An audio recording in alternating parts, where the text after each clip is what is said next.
विद्यार्थी मित्रों, आज के तासिका के अंतर्गत हम बीए अंतिम वर्ष से आधुनिक हिंदी साहित्य का इतिहास प्रश्न पत्र 14 के अंतर्गत स्थूल रचनाकार, इस रचनाकार के अंतर्गत से अब तक के लगभग 7-8 रचनाकारों को मैंने आप लोगों के सम्मुख रखा। अब हम जो है मुक्तिबोध, गजानन माधव मुक्तिबोध जी का जो है तो जीवन परिचय, जीवन व्रत आप लोगों के सम्मुख रखने जा रहे हैं।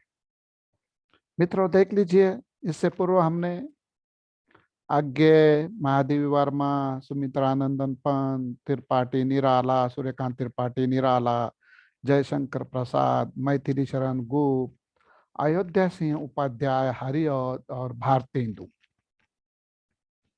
इन विद्वानों को, इन रचनाकारों को, उनके जीवन व्रत को, उनके जीवन परिचय को, इन प्रतिनिधि कवियों को आपके सम्मुख रखने का प्रयास किया। अब हमारे इस तासिका में प्रारंभ होने वाले कवि है गजानन माधव मुक्तिबोध। वैसे मुक्तिबोध दो है, एक मराठी के मुक्तिबोध है और दूसरे हिंदी के मुक्तिबोध है। तो जाहिर है हिंदी की तासिका है, हम हिंदी के मुक्तिबोध पर ही चर्चा करेंगे। मुक्ति गजानन माधव मुक्तिबोध बहुमुखी प्रतिभा के धनी है और मूर्धन्यकार जो है तो कलाकार है। मेरी स्वयं गजानन माधव मुक्तिबोध के ऊपर पीएचडी हुई है। शायद मेरे इतना इनका अध्ययन हमारी महाविद्यालय में किसी और ने किया होगा। गजानन माधव मुक्तिबोध हिंदी साहित्य के प्रमुख कवि, आलोचक, निबंधकार, कहानीकार तथा उपन्यासकार है। उन्हें प्रगतिशील कविता और नई कविता के बीच का एक सेतु माना जाता है। इनके जीवन परिचय से संबंधित जब हम वार्तालाप करते हैं तो हम उनके सर्वप्रथम क्या है, पूर्वजों से उनका जो है तो आपके सामने लेखा जोखा रखने जा रहे हैं। मुक्तिबोध के पूर्वज महाराष्ट्र के जलगांव खान देश के निवासी थे, किंतु उनके परदादा वासुदेव जी 19वीं सदी के आरंभ में ही महाराष्ट्र छोड़कर ग्वालियर मध्य प्रदेश के मुरैना जिला में पड़ने वाले शिवपुर नामक कस्बे में जो है तो आ बसे थे। वासुदेव के पुत्र गोपाल राव वासुदेव ग्वालियर राज्य के टोक राजस्थान जिला में कार्यालय अधीक्षक थे। उन्हें फारसी की अच्छी जानकारी थी, इस कारण लोग उन्हें मुंशी कहकर बुलाया करते थे। उनकी नौकरी जिस गांव में होती थी वे महीनों 2 महीनों वहां रहा करते थे और मेवा मिठाई से अपना सत्कार कराए बिना प्रसन्न नहीं होते थे। गोपाल राव के इकलौते पुत्र थे माधवराव मुक्तिबोध। माधवराव जी केवल मिडल तक ही शिक्षित थे और उसके पश्चात वे प्रतिभा संपन्न व्यक्ति थे। इतना ही नहीं, उनके पास भी फारसी का अच्छा ज्ञान था। धर्म और दर्शन में भी उनकी गहरी रुचि थी।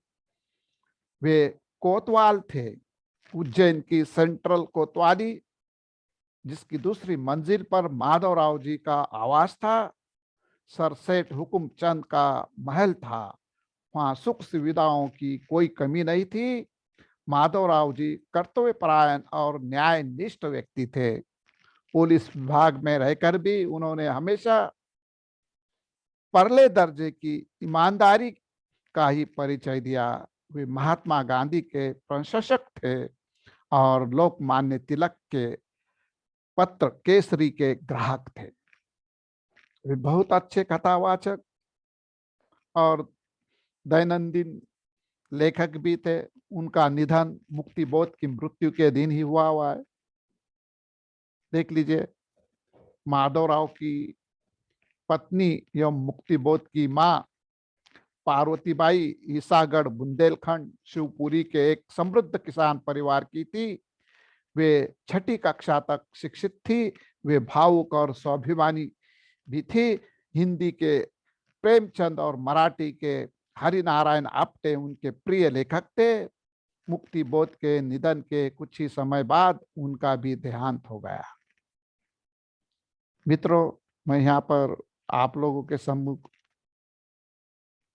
गजानन माधव मुक्ति बोध जी की विशेषताएं बतलाते हुए उनके पूर्वज, ये क्योंकि अभाषी हिंदी होते हुए भी हिंदी के लेखक कैसे है, इस प्रकार के प्रश्न जो है तो कुछ लोगों के मन में उपस्थित होते हैं। ये प्रश्न निर्मित न हो, इसलिए उनके जीवन परिचय से पूर्व, जीवन वृत्त से पूर्व मैंने आप लोगों के सम्मुख उनके पूर्वज महाराष्ट्र के जलगांव खानदेश के निवासी थे और किस तरह से वो चले गए थे ग्वालियर मध्य प्रदेश, और किस तरह से वहां पे वो उनके हमें दिखाई देता है कि दादा भी जो है तो मुंशी थे और पिता तो क्या दरोगा थे, और उन्होंने फारसी में इसमें उसमें अच्छा ज्ञान प्राप्त वगैरह किया हुआ था। बड़े ईमानदार और अच्छे न्याय निष्ठ ये व्यक्ति थे, और स्वाभाविक है परिणाम में ऐसे न्यायनिष्ठ इनामदार ईमानदार अच्छे लोगों की संतान भी स्वाभाविक है ईमानदारी होने वाली। और वही उन पे संस्कार हमें जो है तो गजानन माधव मुक्ति बोध के ऊपर के आए पड़े हुए नजर आते हैं। और उनकी जो है तो माता भी किस प्रकार की थी वो भी बतलाया हमने कि वो बुंदेलखंड की थी, शिवपुरी की थी, है ना, बुंदेलखंड के शिवपुरी की थी और एक समृद्ध किसान परिवार की थी।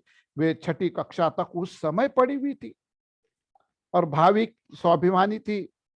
और प्रेमचंद और आप्टे जी के वो जो तो प्रिय लेखक उनके रहे हैं, उनके ऊपर उनका प्रभाव था।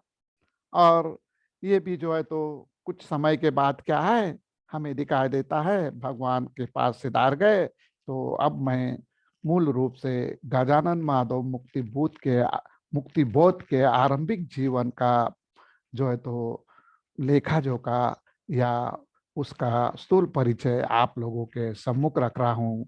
देख लीजिए, प्रारंभ में हमने उनकी मुक्ति बोध की विशेषताओं को देखा एक दो, उसके बाद उनके पूर्वज कैसे कैसे जो है तो हिंदी भाषी होने के बावजूद भी हिंदी में जो है तो ग्वालियर में मध्य प्रदेश में रहने के कारण हिंदी के उनके ऊपर जो है तो प्रभाव पड़ने पर वो हिंदी के जो है तो क्या कवि, कथाकार, निबंधकार, उपन्यासकार और लेखक के रूप में हमारे सम्मुख आ रहे हैं, ये भी मैंने बतलाया। और अब आरंभिक जीवन के बारे में उनके कुछ चंद बातें आप लोगों के सामने रख रहा हूँ। मुक्ति बोध का जन्म 13 नवंबर 1917 को रात 2 बजे शिवपुर में माधवराव पार्वती दंपति के घर हुआ।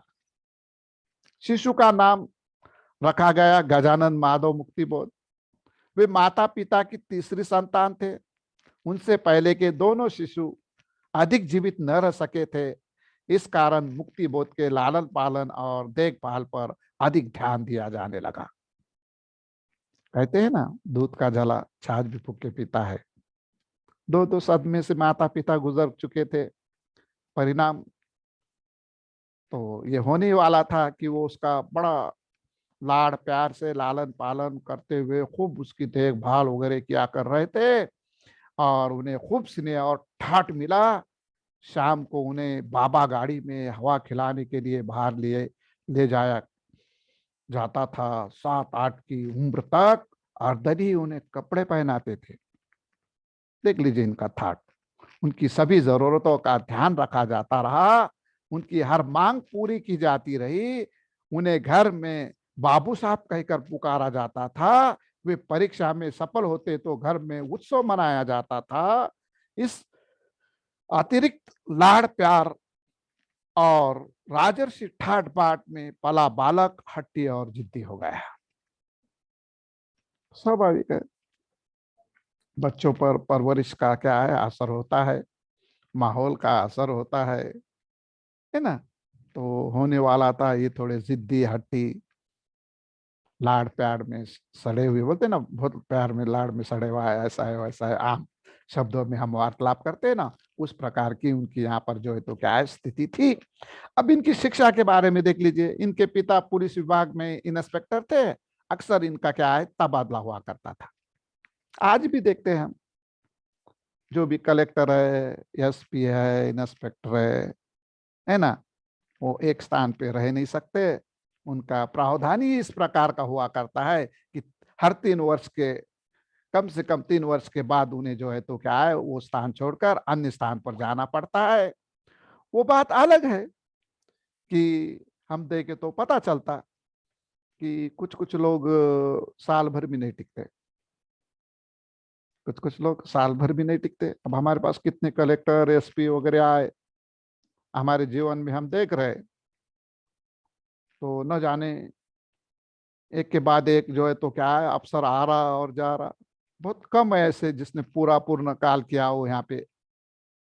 तो ये भी एक जो है तो क्या है उनकी हमें दिखाई देता है कि व्यवस्था की बात होने के कारण उन्हें जो है तो क्या है बार बार तबादले के कारण जो है तो इस प्रकार का क्या है मामला उनके पढ़ाई से संबंधित बाधाओं का निर्माण हुआ हुआ हमें देखने के लिए मिलता है। इसलिए मुक्तिबोध की पढ़ाई में बाधा पड़ती रही थी। सन 1930 में मुक्तिबोध ने मिडल की परीक्षा उज्जैन से दी और फेल हो गए। कवि ने इस असफलता को अपने जीवन की महत्वपूर्ण घटना के रूप में स्वीकार किया। जाहिर है करना भी चाहिए। असफलता ही क्या है सफलता की पायरी है। जैसे मराठी में हमारे कहते हैं ना अपयशी यशाची पायरी है, वही मामला यहाँ पर है। और उन्होंने जो है तो उसको सीरियसली लिया और लेना चाहिए। और उनके जीवन की क्या है एक महत्वपूर्ण घटना के रूप में उन्हें जो है तो देखने के लिए मिली हुई है। उन्होंने 1953 में साहित्य रचना का कार्य प्रारंभ किया और सन 1939 में इन्होंने शांता जी से प्रेम विवाह किया। देख लीजिए, हमने पहले ही देखा कि ये बड़े लाड़ प्यार में बड़े हुए थे, ठाट बाट में पड़े हुए थे, हट्टी थे, जिद्दी थे, अपनी चलाते थे, अपनी हाँकते थे। और जब विवाह उन्होंने शांता जी से किया तो प्रेम विवाह किया, किसी की नहीं मानी, घर के विरोध के बावजूद उनसे ही उन्होंने क्या है अपने जो है तो विवाह का विवाह के अंतर्गत प्रेम को तब्दील कर दिया। 1942 के आसपास वे वामपंथी विचारधारा की ओर झुके तथा सुजालपुर में रहते हुए उनकी वामपंथीय चेतना मजबूत हुई। मुक्तिबोध अस्तित्ववादी विचारधारा के समर्थक थे। अब देख लीजिए, मैं आपको क्या बताऊं, मुक्तिबोध पर या मुक्तिबोध के साहित्य पर यदि हम चर्चा करें ना, एक वर्ष भी पूरने वाला नहीं है। लेकिन वो एक कहावत है ना, सार सार गहरी लिए थोता दिए उड़ाए, सार सार गहरी लिए थोता दिए उड़ाए। यानी कि अच्छी अच्छी बातों को हम यहाँ पर गहन करने वाले हैं, बाकी की जो है उनको जो है तो नजरअंदाज करने वाली है। थोता तो नहीं है लेकिन फिर भी करने वाले, मैंने मुहारा समझने के लिए यहाँ प्रयुक्त किया हुआ है आपके लिए। तो इनके साहित्यिक जीवन से संबंधित बातों पर यदि हम चर्चा किए तो मुझे लगता है कि एक वर्ष भी उनके लिए जो है तो काफी नहीं होगा। इनकी केवल अंधेरे में एक कविता, जिसके लिए लगभग मैं 3 महीने तक अंधेरे में था, यानी वो पढ़ रहा था, समीक्षात्मक अध्ययन कर रहा था, किस तरह से वो जो है तो हमें दिखाई देता है कि एक स्वप्न लड़ी में, या हमें दिखाई देता है कि वो एक के बाद एक के बाद एक घटनाएं उनकी जो है तो किस प्रकार से उनके सम्मुख आती है। और वो किस तरह से उसको फ्लैशबैक शैली में भी क्या है हम कहेंगे कि पूर्व दीप्ति शैली में भी वो जो है तो उसको रखने का क्या है प्रयास करते हैं। और जब हम अंधेरे में चले जाते हैं, पूर्व दीप्ति शैली में घुस जाते हैं, या पूर्व दीप्ति के अंतर्गत प्रवेश करने के पश्चात जो है तो क्या महीनों बाहर निकल नहीं पाते। और जब कविता समाप्त होती है, कविता भी बड़ी लंबी है, अंधेरे में है, और आदमी अंधेरे में रहता है, उसे जो है तो अध्ययन करते समय निकलने के लिए मुझे लगभग 3 महीने लगे थे। मेरा एक छोटा सा अनुभव मैंने आपके सामने रखा।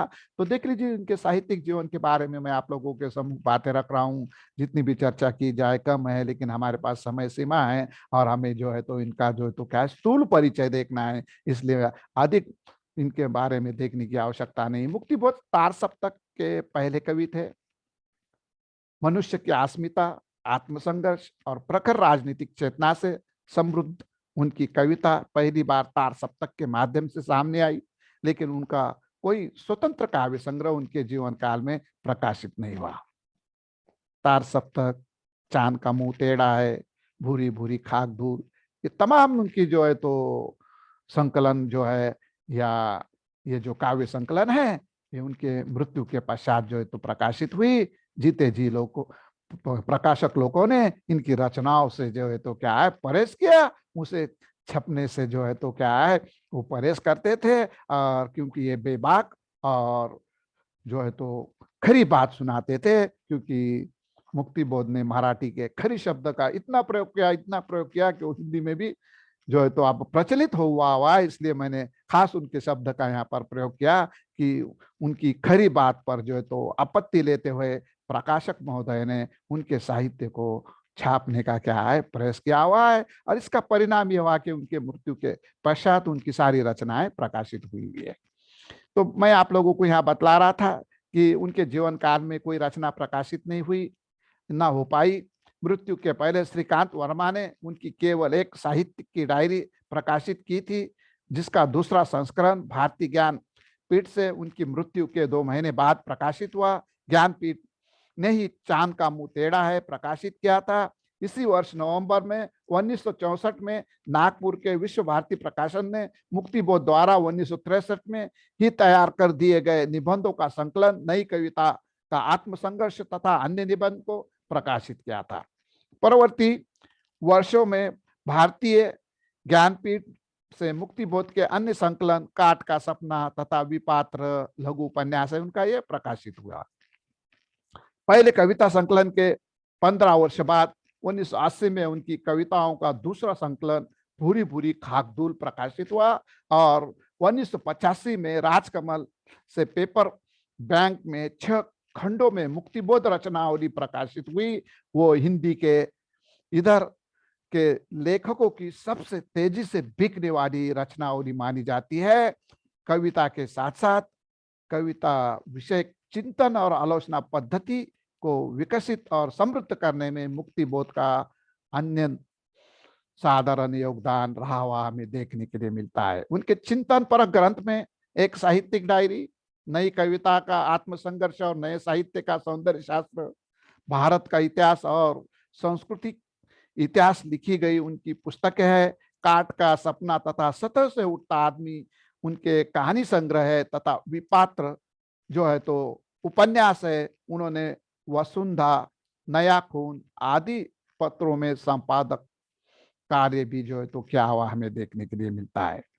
उनके ग्रंथ अनुक्रम निकाह को या उनके ग्रंथों को अनुक्रम के साथ में आपके सम्मुख जो है तो रखने का प्रयास कर रहा हूँ, उसे भी आप देख लीजिए कि सबसे पहले इनका जो कविता संग्रह था भारतीय ज्ञानपीठ से 1964 में चांद का मुंह टेढ़ा प्रकाशित हुआ। उसके बाद नई कविता का आत्मसंघर्ष तथा अन्य निबंध, यह भी एक निबंध संग्रह है, यह भी 1964 में विश्व भारती से क्या है प्रकाशित हुआ। एक साहित्यिक की डायरी, यह भी निबंध संग्रह है, 1964 में ही भारतीय ज्ञानपीठ से यह जो है तो प्रकाशित हुआ। काट का सपना इनका कहानी संग्रह है और 1967 में भारतीय ज्ञानपीठ से ये क्या है प्रकाशित हुआ है। विपात्र एकमात्र उनका उपन्यास है और यह भी भारतीय ज्ञानपीठ की द्वारा ही प्रकाशित हुआ है। नए साहित्य का सौंदर्य शास्त्र 1971 में राधा कृष्ण प्रकाशन से क्या है प्रकाशित हुआ है। और सतह से उठता आदमी यह एक कहानी संग्रह है, यह भी 1971 में भारतीय ज्ञानपीठ से जो है तो क्या है प्रकाशित हुआ। कामिनी एक पुनर्विचार 1973 में साहित्य भारती से और भूरी भूरी खाक धूल कविता संग्रह 1980 में नई दिल्ली राजकमल प्रकाशन से वो जो है तो प्रकाशित हुआ। और मुक्तिबोध रचनावली नेमीचंद्र जैन द्वारा संपादित 6 खंड में 1980 में राजकमल प्रकाशन से ये प्रकाशित हुआ है और उसमें समग्र साहित्य मुक्तिबोध का हमें देखने के लिए मिलता है। तो समीक्षा की समस्याएं, ये 1982 में राजकमल प्रकाशन द्वारा क्या है हमारे सम्मुख प्रकाशित हुआ देखने के लिए मिलता है। तो विद्यार्थी मित्रों देख लीजिए, मैंने यहाँ पे गजानन माधव मुक्ति बुद्ध जी का जो है तो स्थूल परिचय आप लोगों के सम्मुख रखने का क्या है प्रयास किया हुआ है। सार रूप में मैं कह सकता हूं कि इनके काव्य सृजन के प्रति जो दृष्टिकोण था वो सर्वदा क्या है प्रगतिशील रहा है। डॉक्टर नामवर सिंह इसके संबंध में लिखते हैं, एक कोटेशन मैं आपके पास कोट कर रहा हूं कि नई कविता में मुक्तिबोध की स्थिति वही है जो छायावाद में निराला की थी। निराला के समान ही मुक्तिबोध ने भी अपने युग के सामान्य काव्य मूल्यों को प्रतिफलित करने का, इतना ही नहीं तो उसकी सीमा को चुनौती देकर उसे सार्वजनात्मक विशिष्टता को चरितार्थ करने का एक समकालीन काव्य का सही मूल्यांकन करने का कार्य किया हुआ देखने के लिए मिलता है। तो उनकी काव्य कला की सबसे बड़ी विशेषता है कि उन्होंने मानव जीवन की जटिल संवेदनाओं और उसके अंतर्द्वंद की सृजनात्मक अभिव्यक्ति के लिए फैंटेसी का कलात्मक क्या है उपयोग किया हुआ है। मैंने कहा पूर्व दीप्ति में फैंटेसी में इनकी जो है तो कविताएं वगैरह देखने के लिए हमें क्या है मिलती है। और जब अंधेरे में इस कहानी को हम अंधेरे में इस कविता को हम जब पढ़ते हैं तो क्या है अंधेरे में कहानी प्रारंभ करते करते फैंटेसी में चले जाते हैं और बाहर निकलने के लिए महीनों लग जाते हैं। मैंने बताया ना प्रारंभ में आपको। तो मुक्तिबोध की शायद ही कोई ऐसी कविता हो जहां उन्होंने जटिल अनुभूतियों की अभिव्यंजना के लिए फैंटेसी का आश्रय नहीं दिया हो। फैंटेसी की कला को उन्होंने अधिकतर प्रकृति के नानाविध उपकरणों से सुसज्जित किया हुआ है। लकड़ी का रावण नामक कविता उक्त कला का उत्कृष्टम जो है तो क्या है उदाहरण है। चांद का मुंह टेढ़ा है में स्वर्गीय मुक्ति बोध की अधिकांश कविताओं का संकलन है। अतः ये मुक्ति बोध के काव्य बोध के लिए पर्याप्त उपदेय है। इन कविताओं में पर्याप्त विषय वैविध्य है। कवि के लिए कवि कर्म श्रम साध्य एवं मस्तिष्क की क्षमताओं का बल प्रयोग है। संभवतः इनकी कविताओं में बुद्धिजन्य प्रतीक विधान पर्याप्त मात्रा में उपलब्ध है। इनकी कविताओं से स्पष्ट है कि वे सच्चे अर्थों में एक अनुभूतिशील कवि। आधुनिक हिंदी साहित्य को इनसे बहुत आशाएं थी, किंतु यह हिंदी साहित्य का दुर्भाग्य है कि वे असमय में ही चल बसे। तो विद्यार्थी मित्रों देख लीजिए, मैंने आप लोगों के सम्मुख डॉक्टर बाबा साहेब अम्बेडकर विश्वविद्यालय के बीए अंतिम वर्ष के 6ठ सत्र के आधुनिक हिंदी साहित्य का इतिहास इस पेपर के अंतर्गत से हमारे पाठ्यक्रम में जो काव्य साहित्य रखा हुआ था उसके प्रतिनिधिक कवियों के अंतर्गत मुक्तिबोध को जो है तो क्या है आपके सम्मुख जो है तो रखा। उसका जीवन व्रत, उनका जीवन परिचय, इतना ही नहीं तो उनके जीवन के पूर्व की बातें, उनके जो है तो जीवन के आरंभ की बातें, उनका जो है तो शिक्षा दीक्षा, उनका विवाह, क्योंकि उन्होंने लव मैरिज किया था, है ना, बताया मैंने आपको। और उनकी साहित्यिक रचनाओं की निर्मिति और किस तरह से उन्हें जो तो जीवन भर संघर्षरत रहना पड़ा, इस प्रकार का सारा मामला मैंने स्थूल शब्दों में, कम से कम शब्दों में आप लोगों के सम्मुख रखने का सफल प्रयास किया। मुझे लगता है कि आज के लिए इतना काफी है। धन्यवाद।